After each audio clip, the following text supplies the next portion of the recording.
Let's get this sports podcast party started, all right?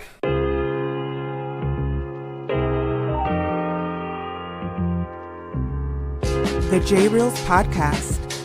Why don't you wait until July 1st to make an announcement? What a disgrace. He can rack up all these numbers in October, November, and December, but what really counts is let me see this in January. The sports rebel without a pause, delivering fast-paced, jam-packed sports talk like no other. Listen, I gotta call it as I see it. He is not a good player. I'm sick and tired of having to deal with the disappointment of this franchise. When does it stop? And yes, another winter that I can sleep in peace. Coming directed in full effect. Let's get it. This is the J Reels Podcast. Welcome aboard.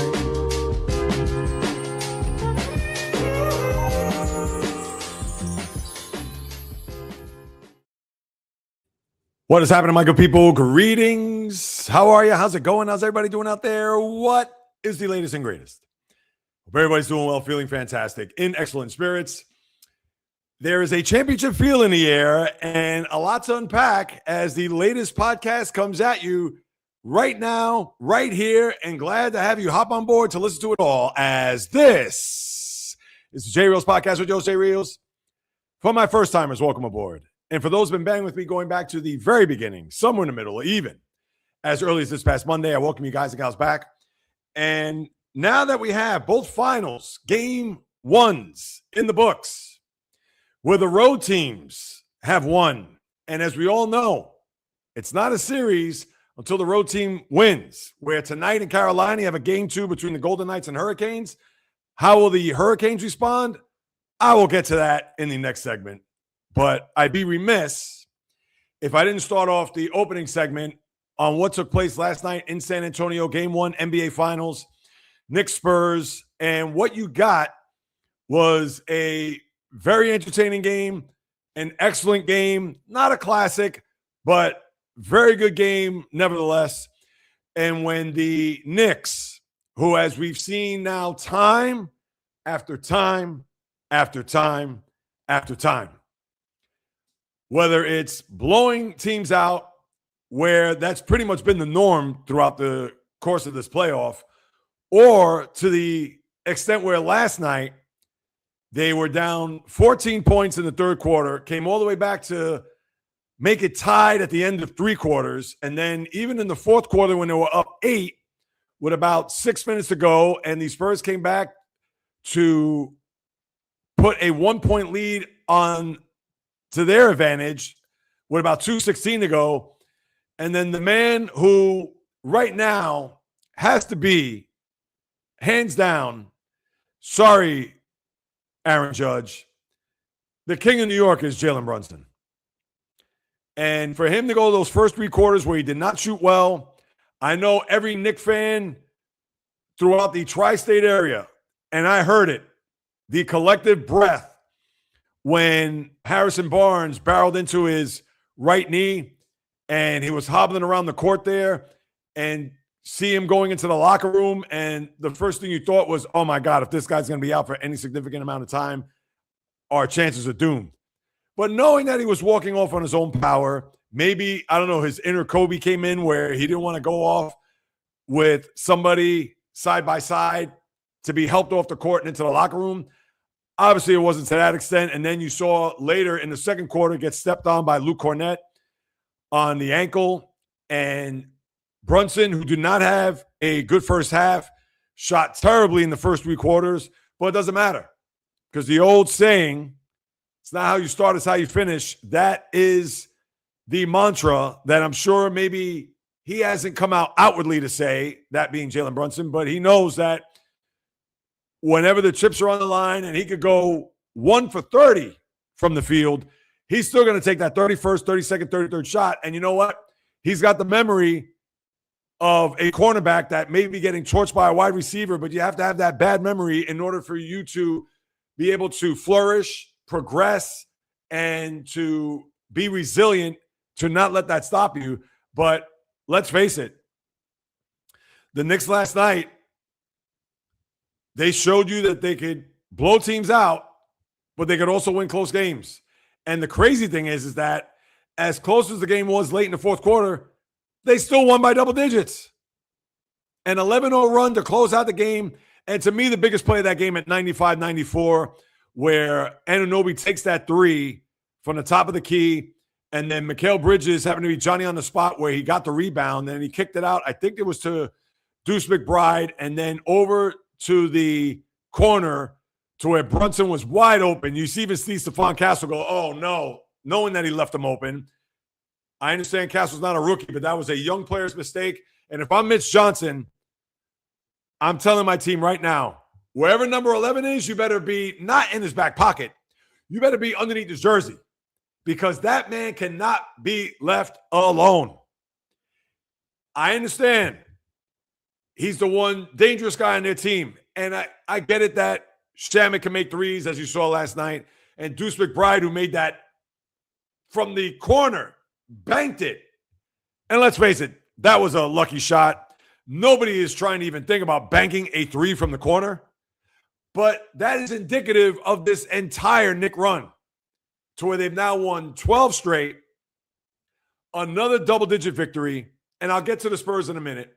And despite the mini scare, Brunson in the first half, and despite them being down by 14 in the third quarter, and even down by one, and listen, that's the slimmest of margins, as you know, but the Knicks do not show any panic. They don't show any type of nervousness. When you have a guy like Jalen Brunson that has the heart of a lion, a guy that does not fear the big moment, is not afraid of taking the big shot. When you have a guy like that in your team and he's the leader of your team, good things can only happen. And yes, we all know the old adage, it's a make or miss league. If Brunson would have missed that three instead of made it, who knows? Could that have turned the fortunes over to the Spurs? We'll never know. How I look at it is, again, that was the biggest shot because that propelled the 11-0 run, and the Spurs had no answer. As I talked about yesterday on the live stream every Wednesday at 12 p.m. Eastern, who is the Spurs closer? Who is their go-to guy down the stretch? And I guess I could segue to them because I could praise the Knicks from now until kingdom come, and understandably and rightfully so.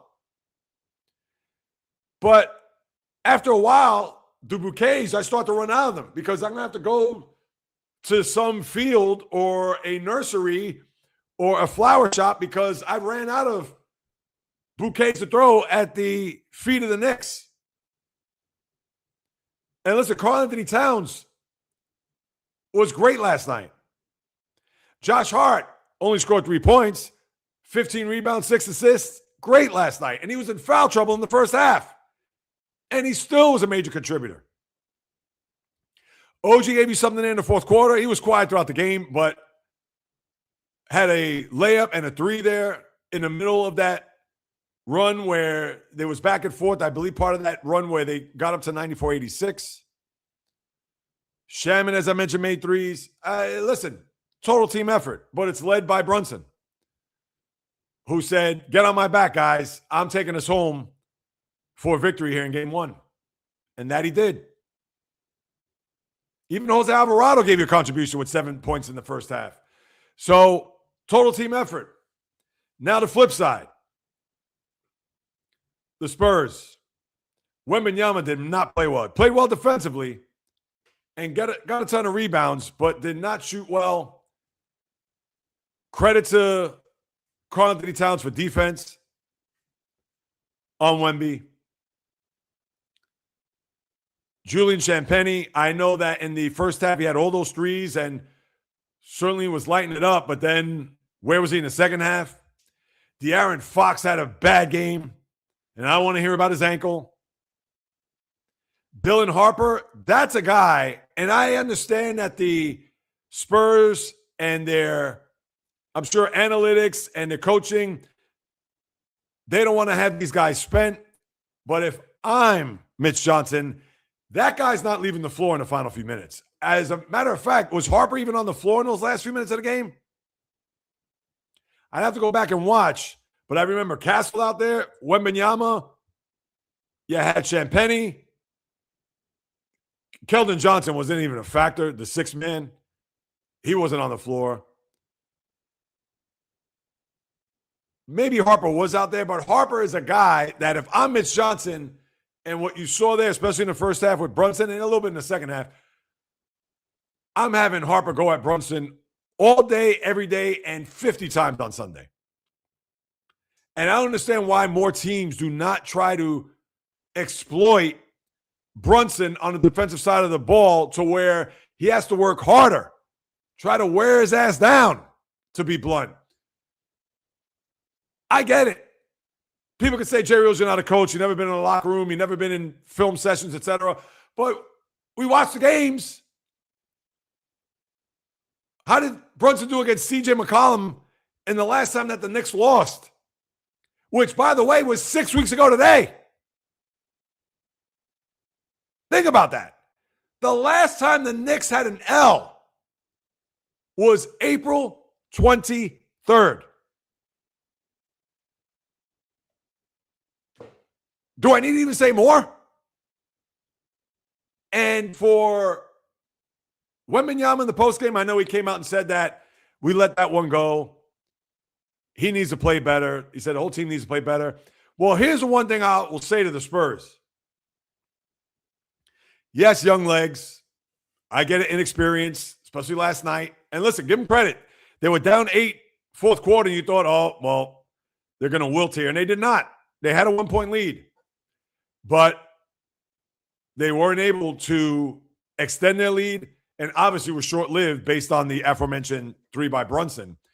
But my thing with this team, yeah, part of it is mental, maybe even spiritual. And I'm not saying spiritual in the sense of the higher power. I'm saying spiritual in the sense that, wow, is that a game that they knew they let slip away? Where 48 hours later they have to come back out. But to me, I think it's going to be more physical because here they were. They played a rock fight of a fourth quarter and had a big lead in the third, let it slip away, and then now they have to go back out there and do it all over again against a team that has a strong will led by their Captain Clutch and trying to figure out how they're going to slow him down. And listen, he shot terribly in the first 3 quarters. So when you keep Brunson at bay, where he scored 17 points, had 31 shot attempts to only score 30 points, you know what? They did their job, but they didn't do their job in crunch time. And that's why the Spurs lost.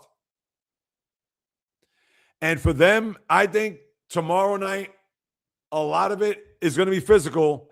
And yes, between the ears too, but do they have any gas left in the tank? And I don't want to hear they had fatigue there in the fourth quarter or the reason why they lost is fatigue. Nonsense. Then why did they come back from an 8-point deficit, go on a 9-0 run to take the lead, and then all of a sudden, what? That's when they started getting fatigued? So I'm not buying that. But I got news for you. If it's a close game in that fourth quarter tomorrow night, how could you bet against the Knicks?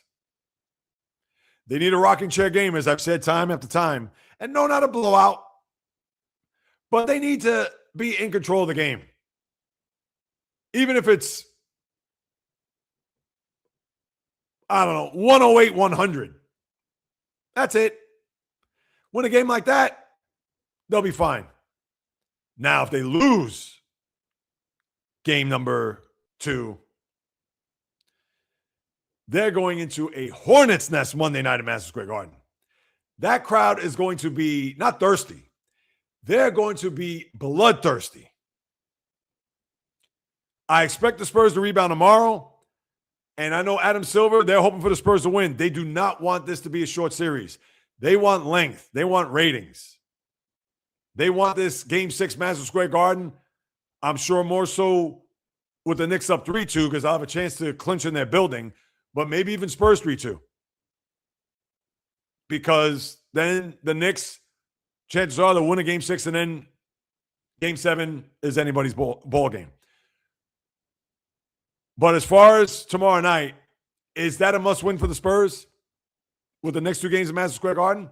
I have to say it is. And do I even entertain the thought of a sweep if the Knicks win tomorrow night and they will go on their 13th consecutive playoff win? I'll get to that point when I see it. But at this point, how could you even doubt this team not sweeping? Now, after tomorrow night, Spurs win tomorrow night, then we can forget about it.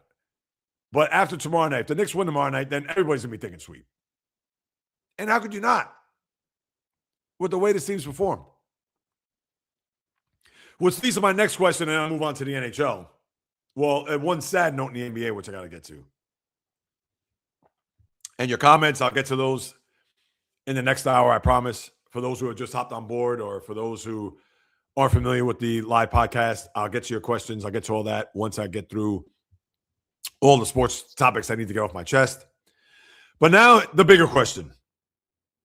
Is this finally the year for the Knicks? It's one game. I'm not going to get crazy, despite this winning streak, despite this magic, etc. But here's a little food for thought before I answer that question. The stat came out last night that 70% of the teams that win game one of the NBA Finals win the finals. But over the last 5 years, dating back to 2021, there have been, count them, 3 teams that have won game one, 2 of them on the road, I might add, and have lost the finals. And I get it. The Knicks are on this run, magic carpet ride. We can't be stopped. We're going to sweep.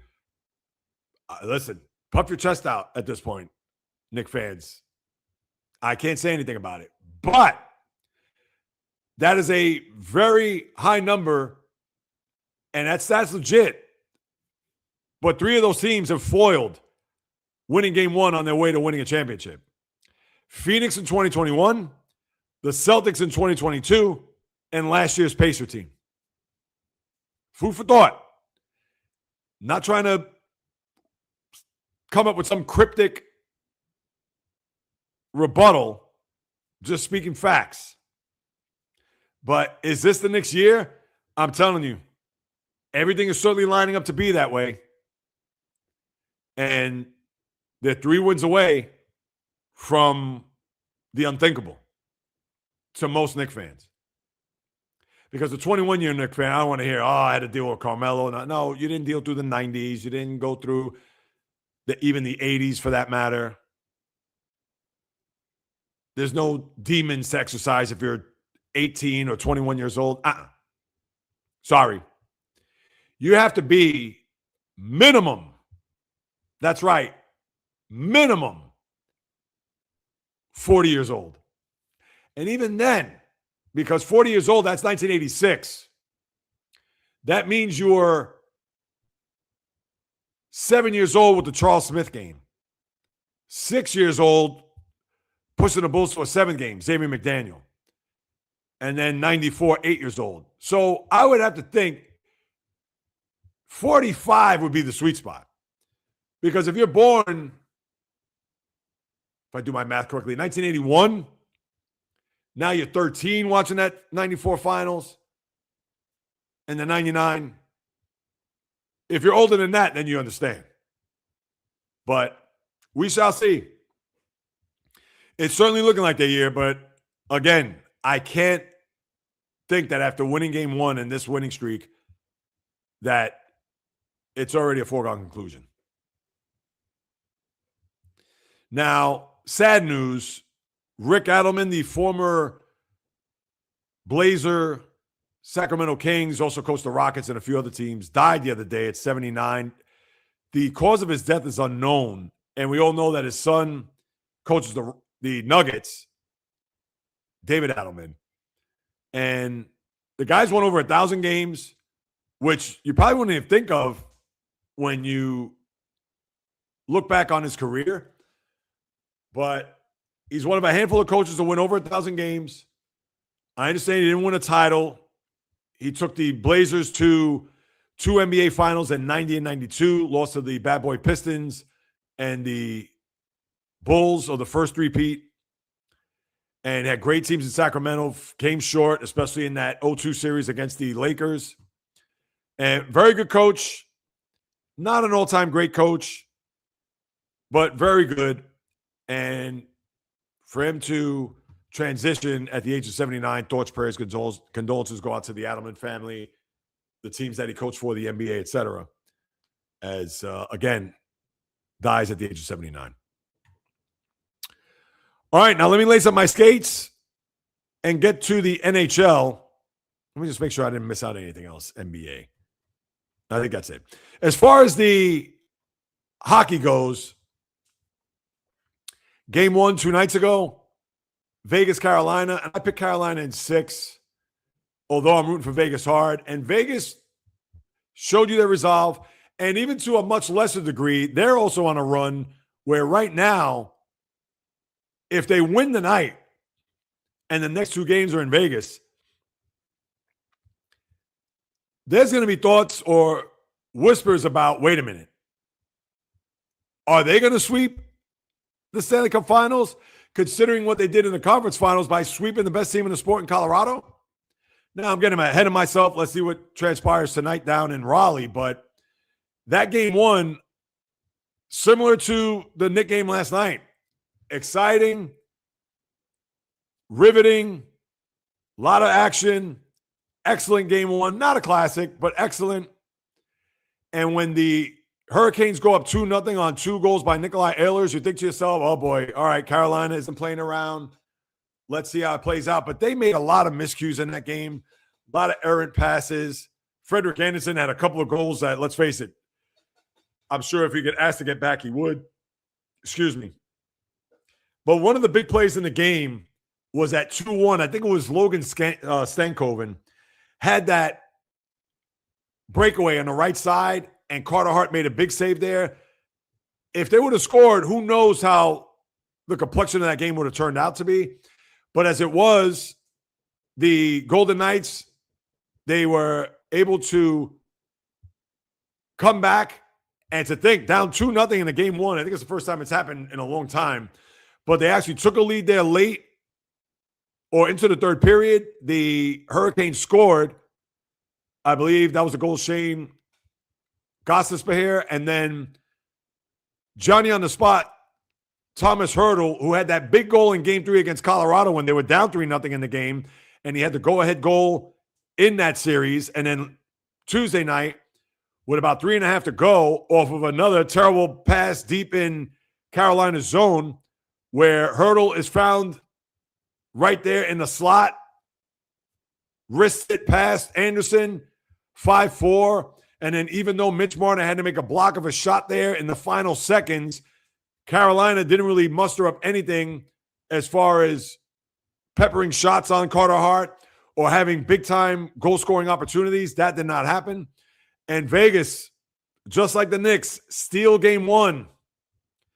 And now tonight, an enormous game for the Hurricanes. Now, if they lose tonight, can they come back from an 0-2 deficit? I think they could. But Vegas is playing excellent hockey. I get it that the coach of the Carolina Hurricanes, Rod Brindamore, came out and said that, oh, well, we had too many mistakes. We can't do that against a team like that. They're going to capitalize, and they did do so. All right, even if they clean it up, and let's say they win tonight, I could see them winning a 4-2 type game tonight. But if I'm a Hurricane fan, you have to be concerned because this team, they're playing with a lot of gas in their tank. They have a lot of firepower. That team knows how to win. I get it. No Bruce Cassidy. Now you have John Tortorella at the helm. And like I said, he got there at the end of the season, and he's just been on this improbable run. Listen, get to a conference final, right? But then Colorado. And I remember sitting here before that series, and I said, I believe I said Colorado in 6, but then I stopped and thought. I said, wait a minute. I'm not in love with Colorado's goaltending. I know Cale Makar was out. And I paused for a minute to say, wait a minute, can Vegas win this series?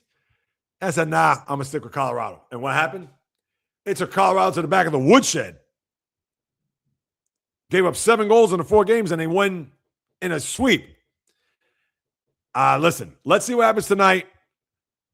I'll start entertaining the thought of a sweep if they do win tonight, similar to the Knicks tomorrow. But give it up. The Vegas Golden Knights, they are going to be a tough out here. And even if Carolina comes back, even if they take a 2-1 series lead, until I see Vegas starting to fall apart and Carolina being that machine that they were for the majority of this postseason, to where they came into the series winners of 12 or 13, until I see them perform like that, then I'll be a little bit nervous. But right now, Vegas is riding high. And I'd have to say, I'd be shocked if this isn't minimum 2-2 going back to Carolina. And that's 3 games down the road. For all I know, it could be 3-1 Vegas. It could also be 3-1 Carolina. I get that. But that's how good Vegas is playing right now. And even though the Knicks have won 12 straight, give it up. Vegas has won now 7 straight. They won the final game, or excuse me, the final 2 games of that series against Anaheim, the 4 against Colorado, and now 1 here. So will their fortunes continue tonight?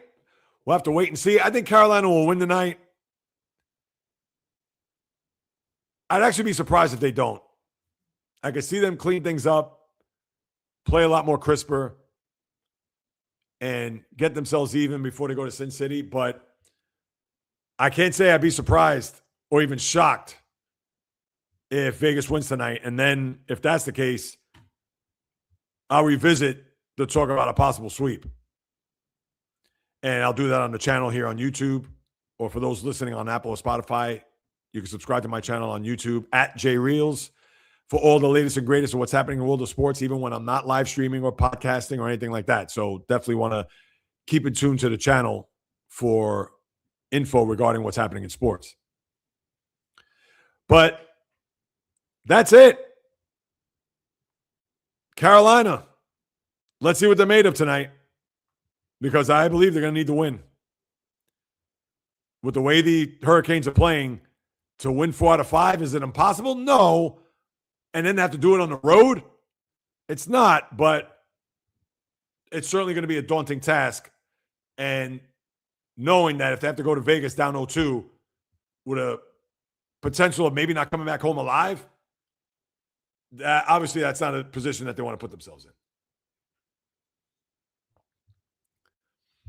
Yeah, and that's it with the NHL. Yeah, nothing happening off the ice. I mean, I know some of the awards have come out where won the Norris Trophy, the Zach Werenski, the defenseman. So that's what you have with the NHL. Let me move it along here. Nah, I'll skip the baseball for now. I'll get to the baseball.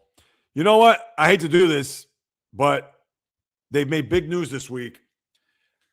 Put on my helmet and shoulder pads to get to the NFL. And obviously, you had a deal that was one that shifted the balance of power, not only in the NFC West, not only in the conference, but probably in the entire league. And that was the Rams acquiring Myles Garrett from the Browns. Good deal for both, as the Browns will get Jared Verse, former Defensive Rookie of the Year, a number 1 pick next year, and I believe a number 2 pick. Is that right? Over the next 3 years? So they're going to have a player, and even Verse said it in his press conference, I'm not here to fill the shoes of Myles Garrett, which is excellent, because you can't have the type of expectations for a guy like that. So all of a sudden he's going to come in and get 20 sacks. So kudos for Verse for saying that. But when it comes to Garrett going to LA, I mean, how does this not change the power balance in the NFL, where the Rams were already stacked to begin with? They brought in Trent McDuffie from Kansas City. The receiver core. Now, I don't know about Devontae Adams. I want to say he's still on the team, maybe with 1 more year. But we know how they are on offense. They're loaded defensively. They've re-signed some of their players on that end, on top of bringing in McDuffie. And then now you bring in the best pass rusher in the sport. I mean, how could you not call this team the favorite? Forget about getting to a Super Bowl, but winning the whole thing. I understand Stafford is 38 years of age, but he is coming off of an MVP. And I also get that he's not the most mobile guy, that if he does take a bad hit, not that anybody wants to wish that on him, but if he takes a bad hit and he can be out for an extended period of time, that's certainly going to dampen or damper the Rams' chances of getting to and winning a Super Bowl. But how could you not think that as you wake up today on June 4th and you start to take a lay of the land in the NFL, and when you think about the Rams and that conference and overall, yeah, I can see the team going to and winning a Super Bowl. And oh, by the way, where's the Super Bowl next year? SoFi. So if there's not any added or more additive incentive to get this team back to a Super Bowl, which, by the way, they won in that building, 4 years ago, then I don't know what else to tell you. But that is an enormous move by Les Snead and the front office of the Rams to bring that player in to be that, if you want to say final piece, but that game wrecker of a pass rusher that literally could change the game at the drop of a dime. And then on top of that, now you have Aaron Donald contemplating retirement to the point where he may come out of retirement. Now, listen, 35 years of age, he's stepped away from the game a couple of years, but I'm sure that did his body good. And even if he thought about coming back for one more year, this is the time to do it. You can't double team both Garrett and Aaron Donald, where Donald will be interior and Garrett on the outside. I don't know what to say. Rams are going to run roughshod, or so you think. I get it. You also have the 49ers and the defending champs in the division alone. And that's not including what the Eagles, a lot of people expect that they'll be at or near the top of the conference. Who knows with the NFC North? Micah Parsons is not going to be ready to start week one based on the ACL injury he suffered last year. The Lions have a lot to prove. Do you believe in the Bears? Year 3 of the Caleb Williams experience there in the Windy City. So, yeah, it's certainly a line for them to have a big-time year, which could culminate in a Super Bowl. And then the other big move you had was A.J. Brown, the worst-kept secret in all of sports, with the whole Mike Vrabel, Diana Rossini fiasco, and how Brown gets traded to Foxborough. And what did he get traded for? Let me see. Yeah, he got traded for a 5th-round pick next year and a number 1 in 28. To where Eagles players are saying, thank God it's over, the tackle Jordan Mailata. And he gets reunited with his former head coach in Tennessee, Mike Vrabel, and they get the wideout that they're looking for. And based on what we've seen, that they've had a decent amount of receivers. The Keyshawn Butte and the Hunter Henry, but nobody's A.J. Brown. And listen, I'm not trying to make A.J. Brown out to be Terrell Owens, but he's certainly an upgrade and a target for Drake May to have this forthcoming season. And I'm sure he's going to be on his best behavior. You're not going to have to worry about him reading books on the sideline or calling out his quarterback as he did with Jalen Hurts, or a rift between he and players in the locker room. You're not going to get that because of who's at the helm there, number one. Number two, he's going to want to be on his best behavior. And I'm sure he'll have a big year up there. But that was the other big news of the week. And then you've had some signings. Odell Beckham Jr. going back to the Giants. I know that's more of a sentimental for the Giant fan. We know his odyssey after leaving the Giants to Cleveland, to the Rams, to the Ravens. He's been all over the map. And now he comes back to be that mentor to guys like Malik Neighbors, who also was a LSU alum. And whether or not he's going to be that influence in the locker room that the Giants sorely need. We know that he has his ties with John Harbaugh with his 1 year in Baltimore. So that could be a boon for the G-men and him just being the good sport where, yeah, he'll probably catch 3 or 4 balls a game, but certainly not going to have the explosiveness or the dynamic play that we've seen early in his career, especially when he wore a Giant uniform. So there's that. Then the Falcons re-up with Drake London, 4 years, $141 million with $100 million guaranteed. I get it. That's the going rate. Is Drake London one of the top 5 or 6 wide receivers in the sport? I think not. I mean, you'd have to think Justin Jefferson, Jamar Chase, Amon-Ra St. Brown. I mean, that's just 3. I know I'm missing several others. If I think long and hard, is A.J. Brown on that? No, I wouldn't put DK Metcalf in that top 5. Of course, I'm not in NFL mode to even unpack or, of course, JSN. How can you forget him? Jackson Smith and Jigba. He's in the top 5. So, yeah, my point is, although very good receiver, and is going to get paid like one of the top receivers because that's what the market dictates. But we all know that London isn't in that stratosphere for those aforementioned guys. And then the Steelers were wheeling and dealing, not only re-upping on Nick Herbig, their outside linebacker, $400 with $42 million guaranteed, but they also re-signed Darnell Washington, should call him Mount Washington, the former Georgia tight end, 4 years, $42 million. So look at that. You have 2 players. Think about this. 2 of the tight ends on the team, he and Pat Freiermuth, who signed a 4-year, $48 million deal, as the Steelers continue to try to do what they can to, with this window that they have with Aaron Rodgers 1 more year, to keep their team intact, to see if they can make a run at it. And as I throw my hands up as a Steeler fan, I mean, that's all you could ask for. And they still got Joey Porter's another one from that draft class of 2023 that they're hoping to re-sign. So that's what you have. And then the other last note for football is Russell Wilson, who now will fill in the shoes for Matt Ryan, NFL Today, as he officially retires from the NFL. And I understand that Russell Wilson had the trajectory, excuse me, people. I know my eyes, the light is just killing me. Russell Wilson's trajectory in his career, especially early on, was looking like he was headed for Canton, Pro Football Hall of Fame. Over his play the last few years, whether it was the last year in Seattle, the 2 years in Denver, the year in Pittsburgh, and the year with the Giants, and that's 5 years. And he played what? 13?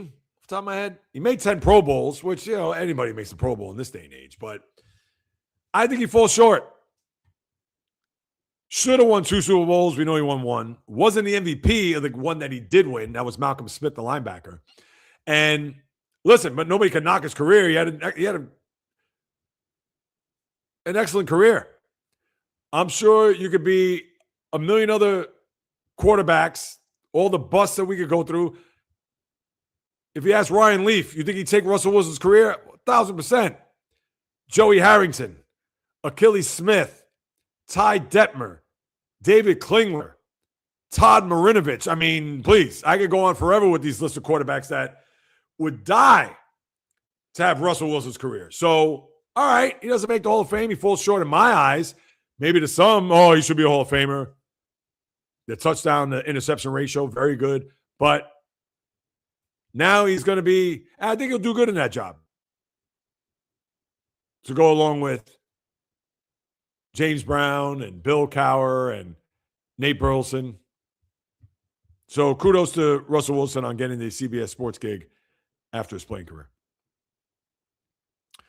All right, a couple of quickies here. Yeah, the baseball.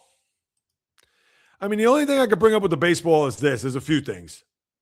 The Rays, now all of a sudden, they're going back to the Rays that we've seen the last couple of years. They got swept by the Tigers. Last week, they got swept by the Orioles. And if it wasn't for the Guardians beating the Yankees would have overtaken them in the AL East. And remember, they had 2 Fridays ago, they actually had a 7-game in the loss. It was 4.5 overall. There was 7 games in the loss column, and now they're still 1.5 or 1 game back because the Yankees, they can't beat the Guardians. And what is it with the Yankees? They can't beat good teams. Their record against teams with winning records, I want to say it's like 2-11. And that's why that start by the Yankees, and I get it. When they played the Marlins, and that was opening day, the Marlins were 5-1. And now their record is below 500. But my thing is this.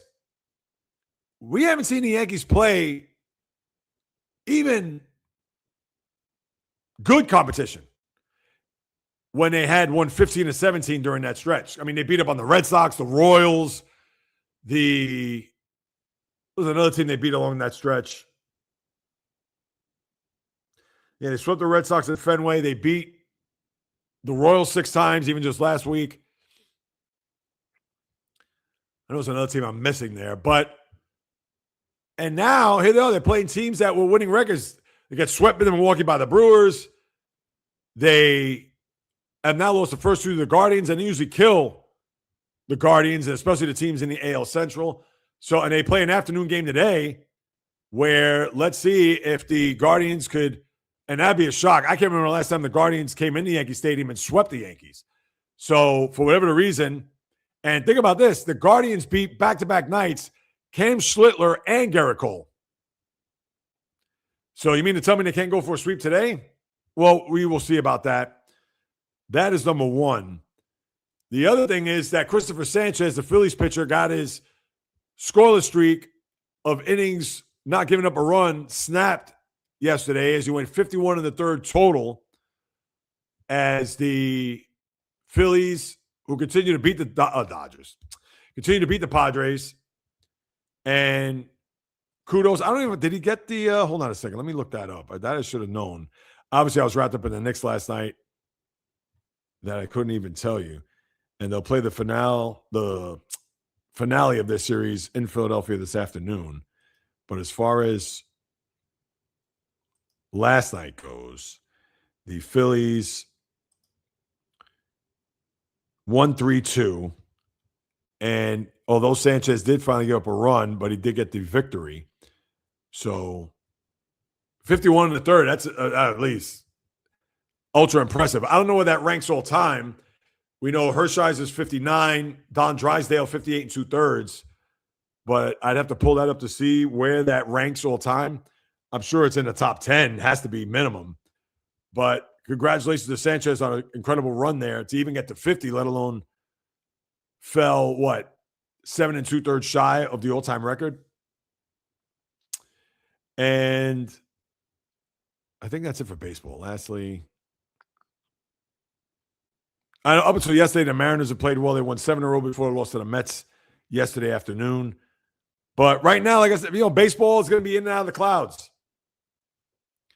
We'll check the schedule in a minute, but as far as the standings go, we talk about Rays, Guardians now, 2 in the loss, 2.5 up on the White Sox. Out west, the Mariners, even though they lost, but the Athletics have a game. No. The Athletics have 2 games in hand on Seattle. A game in the loss, but they're 2 ahead after that loss to the Mets yesterday. And yeah, everything in the, except for the NL West, Dodgers now have a 7-game lead in the division, where the Padres now have lost 4 in a row, and let me see, Giants lost 2 in a row, and they're just a half game behind the Rockies, I might add. So yeah, so that's what's happening with baseball. And as far as the schedule over the weekend, let's see. Yeah, today, Toronto, Atlanta, and the A's in Chicago to play the Cubs. We talked about Yankees, Guardians, Baltimore, Boston, San Francisco, Milwaukee, Toronto at Atlanta. And then over the weekend, Giants in Chicago to play the Cubs, White Sox in Philadelphia, Seattle at Detroit. That's a rematch of the division series last year. Red Sox, Yankees, Baltimore, Toronto, Tampa at Miami,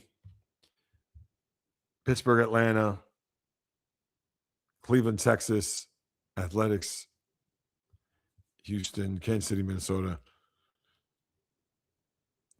Yeah, I know Mets and Padres. The Battle of LA again between the Angels and Dodgers. Washington, Arizona. Yeah, so you don't really have a lot of series that stick out. So, and I think that's it with the baseball. Let me just double check. Yeah, that'll do it with baseball. I know David Ortiz said that John Henry's worried about his team. You should be worried. I mean, that team was supposed to have a big-time year, and they've been anything but this year. All right, and lastly, tennis. French Open, we're starting to wind down here. I see Christian Watson signed for $410.5 million. $31 million signing bonus, so kudos to him. But as I break out the tennis racket to wrap up here, and I'll get to your comments. Right now, it is starting to, I hate to use this word, it's becoming a little lame. I thought that this week was going to bring a lot of excitement. I get it that a lot of the heavyweight tennis players, Novak Djokovic, Jannik Sinner, Coco Gauff earlier this week, Iga Swiatek, etc., that even though those big-time players are gone, but I felt it was going to leave just a good feeling to know that there's going to be a new French Open winner on both sides, that people may gravitate to see how this is all going to shake down. And, I mean, what you got has been kind of a dud, and backed up by the fact that Aryna Sabalenka, the women's #1 player in the world, literally gagged yesterday. She won the first set 6-3, then lost the second set. I think it was 7-6? No, maybe 7-5. Because she lost 10 straight games after that and got bageled in the third set. This is the #1 women's player in the world. And even in the post-match interview, she came out and said, I lost 10 games in a row. And, mentally, I just wasn't there. I was out of it. This is the problem with Sabalenka, because she gets into her own feelings and the snake starts swirling in her head to the point where her play goes south. And yesterday was indicative of that. And my thing is that she lost. Let me see if I pull this up real quick. She lost to Diana Schneider, who is ranked, I think, 25th or 26th in the world, 23rd, from, I believe, Belarus. You win the first set 6-3, all right, tiebreaker. All right, get yourself together. Let's go. Third set, let's win this, and we get to a final. I mean, what happened? Or semifinal, excuse me. I just stunning how she has not been able, whether it was last year at the French when she lost to Coco Gauff in a similar fashion. She didn't get bageled in the third set, but again, when she starts to let this get into her head, I hate to say it, it shows that she doesn't have a lot of the will and intestinal fortitude to get through these matches. And that's not a good sign. Jalen Brunson on a tennis court, she is not. Now, I shouldn't compare it to an NBA player, but you get my point. And now, here is your deal regarding the semifinals in both sides. And the men's I'll get to in a second, because you had, I'll get to it now. Rafael Herder, a guy who was everybody's darling, the second coming of Rafael Nadal, he gets ousted by Alexander Zverev. And if he loses this French Open, then, there needs to be an investigation. And also the Portuguese kid in João Fonseca, who has also rode the big wave in this tournament to where he gets ousted. But here's what you got. On the men's side, you have the Italians going at it, where Matteo Arnaldi, and is that Flavio Cabelli? I should know this guy's first name. They're in the one semifinal, and on the other is Jacob Mensik and Zverev. And Mensik is the 26th player ranked in the world, and Cabelli is the 10th ranked player, and Arnaldi's not even ranked. So if Zverev can't get through Mensik, and I understand he's playing well, and doesn't win a French, then, I mean, get the forensics, get the FBI, the SWAT team, and any detective out there known to man, because there needs to be a perusal of why Zverev's not going to win this title. Listen, I don't know what else to say. Even if you're a casual tennis player or tennis fan, you'd have to think that, oh, yeah, Zverev, he's ranked number 2 in the world. How is he going to lose this? Well, we're going to find out. Yeah, it is Matteo Rinaldi, just like I thought. And Flavio Cabelli, or Cabali. I say Flavio, or Fabio, I think I may have said, but Flavio Cabali. So it's all set up for Zverev. And then on the women's side, listen, these names I'm not going to be able to pronounce. And in fact, you had Mira Andreeva beat Marta Kostyuk, who's had a great run in this tournament, beat her in straight sets 6-1, 6-3. And Andreeva's the 8th ranked women's player in the world. And then Schneider, she's down 4-3 in the first set. And, oh, God, wish me luck on trying to pronounce the last name of this women's tennis player. And listen, she's played great too. But I think it's Maja Twalinska. Maja Twalinska from Poland. And she is not ranked. So Andreeva, who's a good tennis, who's very good. Actually, I believe in the last couple of years, she's made it to a couple of semis. She may have even made it to a final.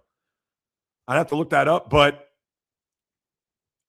I was fascinated by this week and how it was going to unfold. And I get it. You had a lot of the big men's players gone, Sinner, Alcaraz, who didn't participate. We know about Djokovic. But maybe Hodere, maybe Fonseca. We would thought and still think that Zverev's going to win this thing. But, yeah, it is. And I get it that when you have players, top players that get ousted in these tournaments, it's like the NCAA tournament. When you have that shocking 16 beating a 1 or 15 beating a 2, or you get to the Sweet 16 and next thing you know, you see an 11 seed, a 12 seed, a 13 seed, and a 10 seed. You're like, oh, this is great. This is what March Madness is all about. And yeah, they may win a regional semifinal, and you're thinking, oh, wow, the glass slipper surely fits. And look at it. And then what happens? They get smoked in the regional final. And then it's like, oh, we root for the underdog. We root for the Cinderella. But then when the lights are at its brightest, they get shut off quickly. And that's what this French Open has become. And it's not a knock on any of the players that are left in the tournament, but right, for those who think that, oh, I'm tired of Sinner and Alcaraz every year and every tournament, and oh, geez, can we get some new blood here? And then when you get the new blood, it's like, oh, it's still not good enough. Because nobody could tell you who Diana Schneider is, or nobody could tell you who Flavio Cabali is, or Matteo Arnaldi.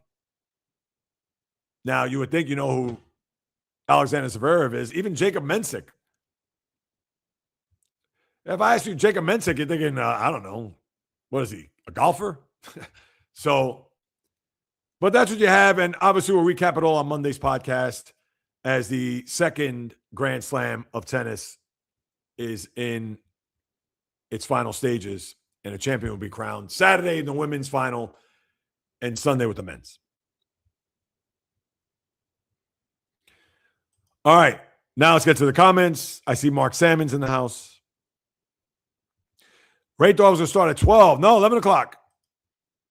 100 my heart, went in my chest and came back out again. Last night, Knick game, I'm sure. Val, 2 likes. I appreciate the count. Always by Val. I don't know if you saw an interview after one of the games I'm talking about, JB, when he said he's not a star, he just wants to win. Yes. Listen, very selfless.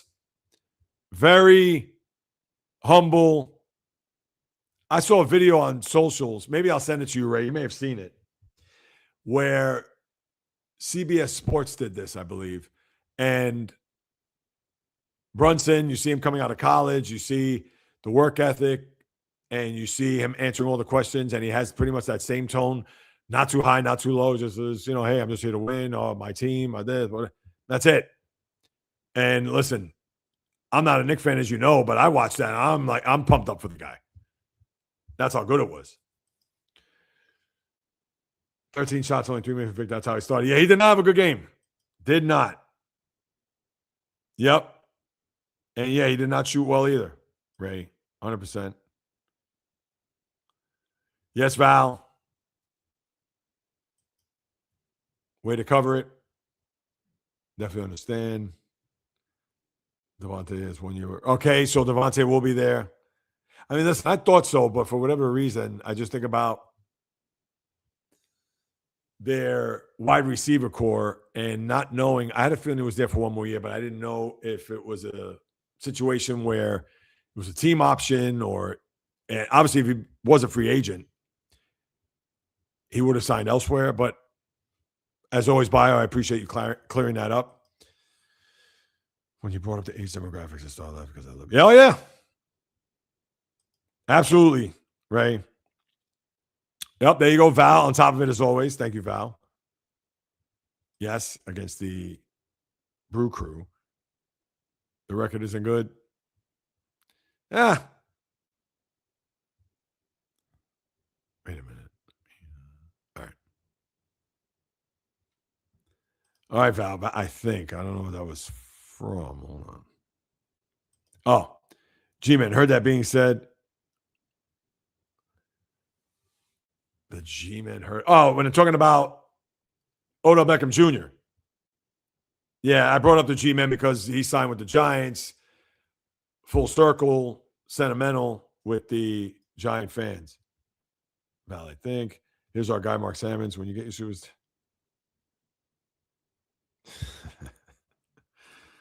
Oh, Mark, you're funny. How much do I charge you? An exorbitant amount. No, I wouldn't do that. Never. Send me the video and get a chance. Yes, I will, Ray. Yeah, you'll definitely like it. Yeah, I'm working on that, Mark. I'm actually now I still got to get more than half, over 1,800 watch hours. And that's why these live streams have certainly benefited and helped out. They've increased the public watch hours and my overall watch hours over the last year, which I actually have eclipsed 4,000, but they don't include the shorts, which I got a few to post after this. So definitely stay tuned for that. But yeah, that's what I got, people. Yeah, let's just take another look.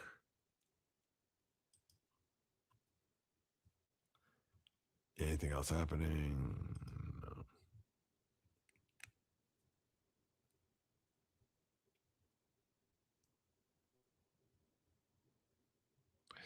Yeah, why did they make such a why did it make such a big stink here? I'm reading the guy that went onto the court to take the selfie with Wemby. And I'm surprised they showed that because they had the wide angle. And I understand it's not like it's a baseball field where they're going to zoom in on the pitcher or the batter. And if somebody runs on the field, the camera's not going to cut to that, where obviously you're always going to get the wide shot. But why didn't they cut? Like the minute the guy ran on the court, director should have said, out of here. But then they show a replay of it. And you see the guy in slow-mo run to the court, and then he whips out his phone. He's doing one of these, slow-mo. So you're actually acknowledging, and I even hate to say this, but encouraging fans because you show them on your broadcast of them taking a selfie or trying to take a selfie with Wembanyama. That was a terrible job by the directors at ABC. That's why you never see it in an NFL game, where if somebody runs onto the field, maybe you catch a glimpse of it, but the camera cuts to a close-up of the sideline or the coach or who knows, the quarterback in the huddle standing around. Baseball, someone's run out to the field. They're going to show the batter in the batter's box. He drops his bat. Maybe they'll tune to the dugout. You'll see the manager there or whatever. That's it. Then they wheel him off and get back to business. They actually showed the guy going on the court, wide angle, and then they showed a replay of it. I don't think I've ever seen a replay of them showing a fan going onto a court, field, certainly not the ice.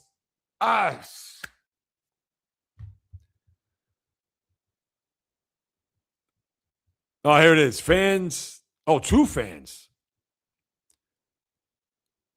What, the accomplice? Was there an accomplice there?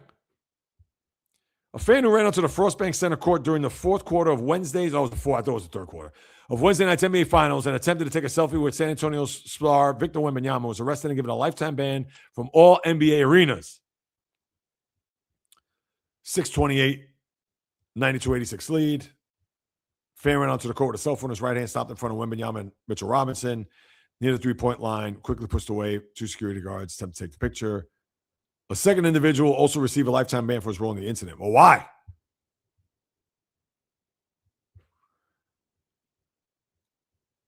Yeah, they asked Wembanyama about it after the game.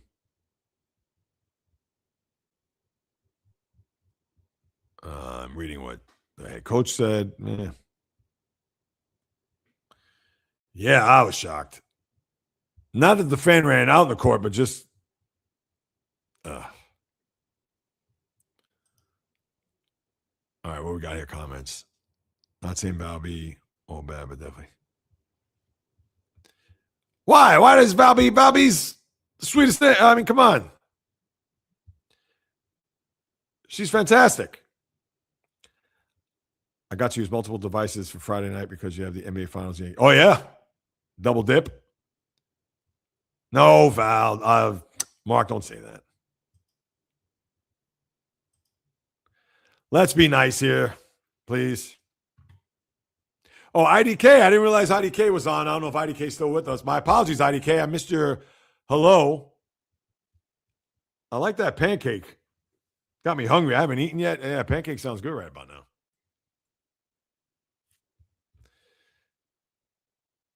So let's see. That's what I got, people. Yes, Valby is the best.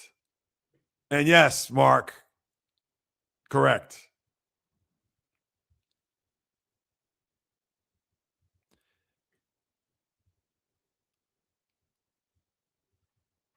Valby is that. But Valby is the best. Valby is huge supporter. Val, when you going live? Or when you going for a run, Val? I want to know.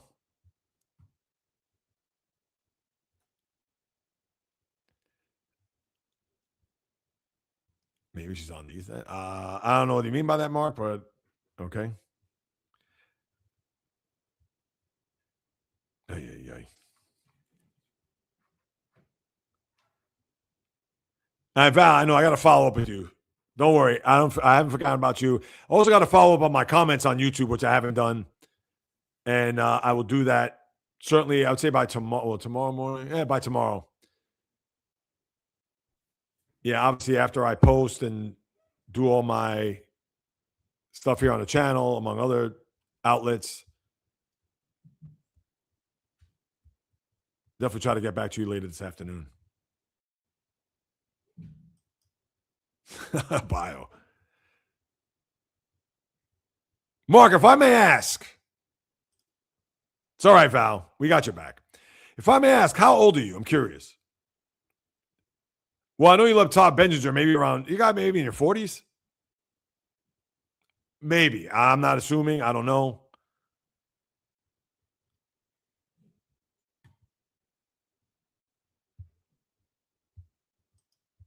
If I may ask. Yeah, I'm just bouncing around here. I just want to.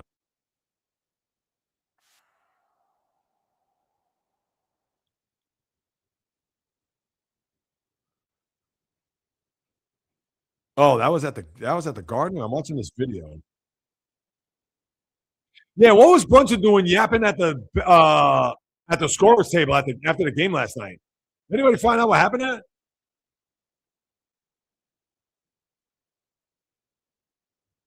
Yeah, somebody was at the Knicks watch party in the Garden. Got misty-eyed.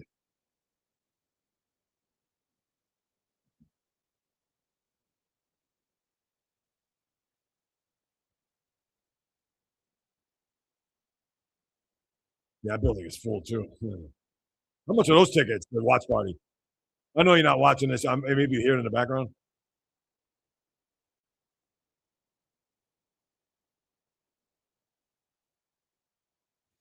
Three more wins. Ay, ay, ay. Where will I be when this, if they do win this thing? All right, guys.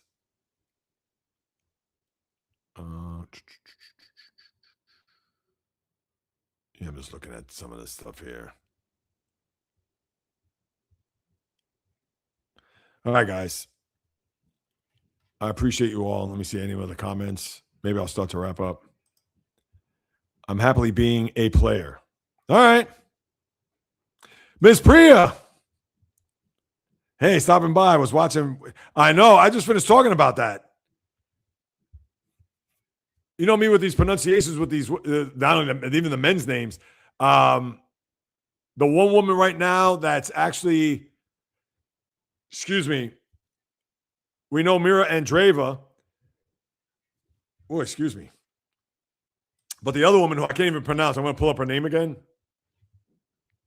I'm not even going to, I'll just completely butcher her name. But yeah, it certainly has been a turn for the not so better when it comes to the French Open. And listen, Priya, I know you're on top of it. If Alexander Zverev does not win this French Open, then he'll never win a Grand Slam tournament. Never. I mean, listen, I can't see it. So he's got no choice but to win. Ever been to the U.S. Open in Flushing? Yes, I actually did go. I went 2016. And I saw Andy Murray play. I forgot who he played against that. And I went, that was the first Saturday. No, there's only the one Saturday because they start Monday. So I went the weekend, the Saturday. And I enjoyed it. To be on the grounds, walk around.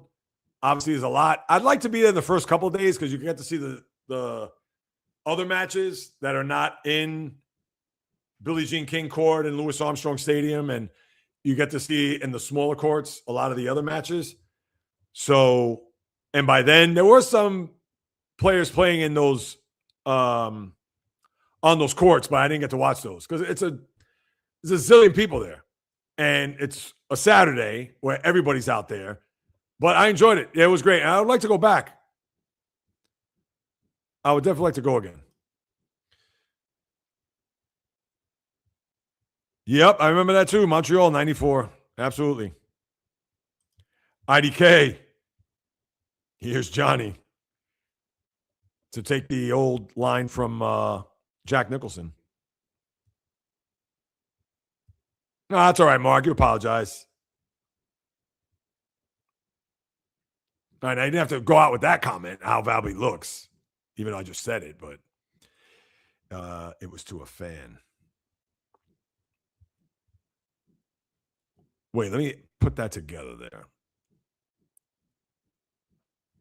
It was to a fan? I don't know if I got that. All right, IDK.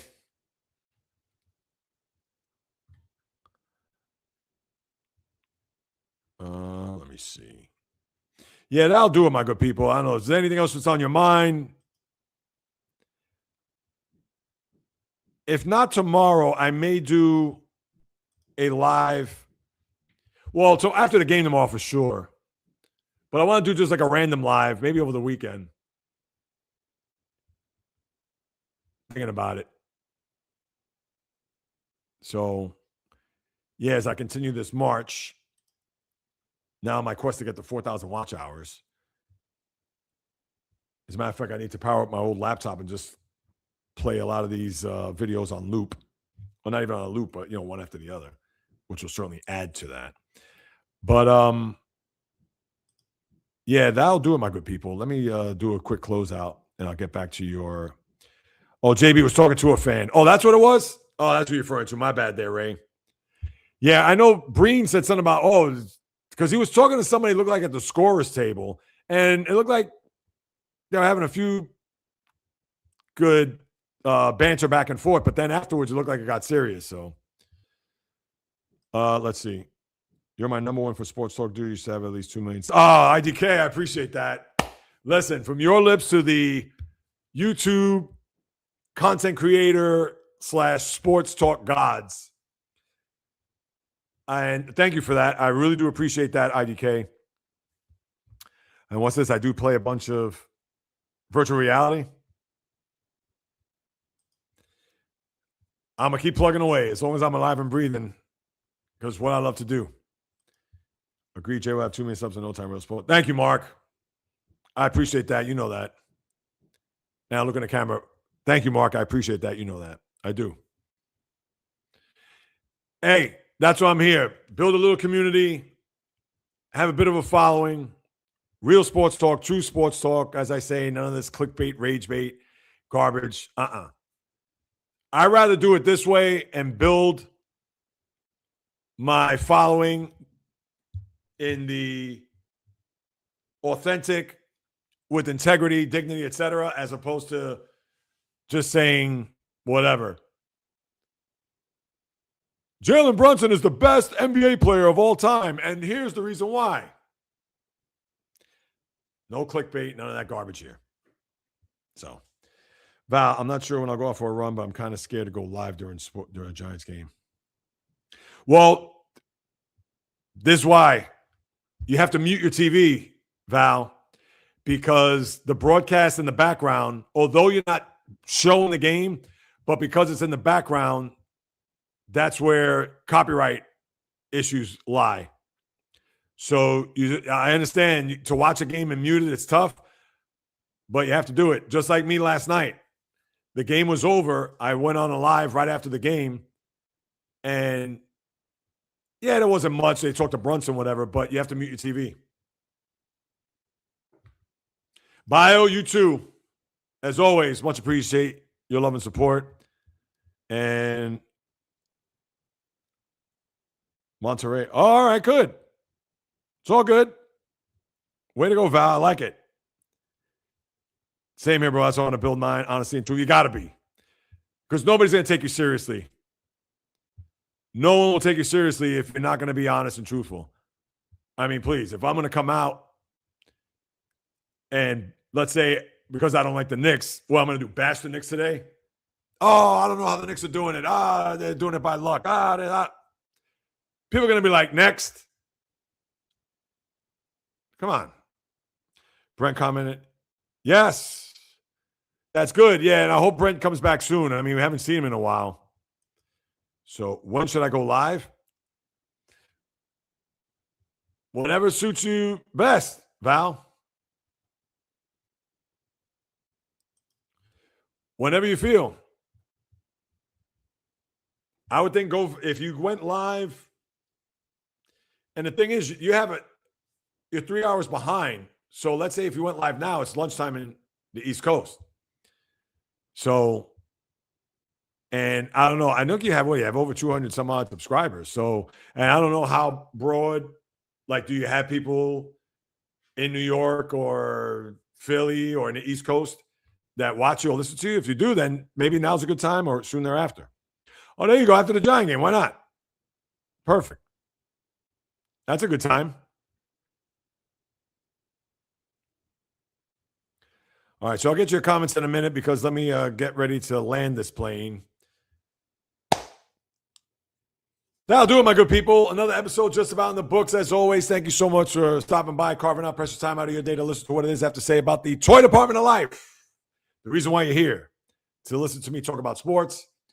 And if you haven't done so, please subscribe to the channel at JReels on YouTube, Apple, Spotify podcast for those who like to listen to your podcast, although you can watch the video on Spotify as well. And throw me a few stars, write a review. I greatly appreciate it. If you want to hit me up with any questions, comments, suggestions, whatever it may be, do so at the following social media accounts, whether it's Instagram, TikTok, Facebook, the JReels podcast, or on Instagram, JReels, just JReels, Twitter, JReels1, the number, Twitch, JReels1, the number, or the old-fashioned way, the JReels podcast at gmail.com. I'll be more than happy to follow up with you guys and gals because whether you do or do not know, this is what I love to do, people. In the blood, in the DNA, talking sports since birth. Doesn't matter. As long as I sit in front of this microphone and camera I promise I'll deliver the pain, the passion, the fire, the energy, fury with my thoughts, opinions, critiques, praise, analysis, feelings on anything and everything that happens on the world of the diamond, ice, gridiron, hardwood, golf course, racetrack, tennis court, boxing ring, octagon, you name it. From my lips to your ears, from my heart to your soul, from where I am to wherever you are, the J Reels podcast always comes live, correct, direct, and in full effect. From the South Bronx, the South Beach, the South Central, the South Pacific, and all points beyond. Peace, love, and God bless everybody. Enjoy the rest of your Thursday. Enjoy the weekend. Enjoy the finals. We'll catch up at some point over the weekend. In fact, tomorrow night after Game 2 of the NBA Finals, I'll go on live with an instant reaction. And until next time on the J Reels podcast, on the flip, baby. All right. I see some other comments. Because that's when people will start complaining when you start. Yeah. See you, J Reels to go. IDK, you're too kind. Thank you. I appreciate you. Can we talk in a random chat in your shorts? Yeah. Sounds good. Mark, thank you.